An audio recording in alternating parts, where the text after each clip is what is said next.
Сіз көріп тұрған осы қып-қызыл болып піскен әп-әдемі жұмсақ бауырсақтарды мен бар жоғы 20 минутта пісіріп шықтым. Сіз де міндетті түрде жасап көріңіздер. Бір жасағаннан керемет шығады, және де аз ғана уақытыңызды алады.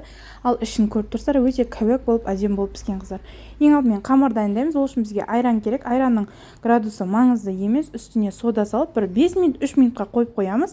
Осылай кішкене көтерілгеннен кейін үстіне жұмыртқа, тұз, шекер және ақ май құятын боламыз. Одан кейін кішкене араластырып жіберіңіздер. Венчикпен немесе вилкамен араластырсаңыздар болады. Кейіннен үстіне електен өткізілген ұнды саламыз. Міндетті түрде ұндарыңыз електен өткізілсін, сонда өте пышный, әдемі болып, ауаға кіріп, әдемі қамыр иленеді қыздар. Қыздар, қамыр айранға иленгендіктен кішкене қолға жабысуы мүмкін. Онысынан қорқып, көбін салып жібермеңіздер. Аз ғана жұмсақтау қылып иленсе болды. Ешқандай тындырмаймыз, бірден жайып шығамыз. Барлығын бірінші қолмен, кейін оқтаумен жайып, әртүрлі формада кесе берсеңіздер болады. Кәдімгі төртбұрышты мен осылай домалақ форманы таңдап, үлкен домалақ қылып, барлығын дайындап алып, бірден майды қыздырдым да, бірден пісіріп ала берсеңіздер болады. Айтып тұрғандай, барлық жоғы 20 минутта қамырын да жасап пісіріп те үлгересіздер қыздар.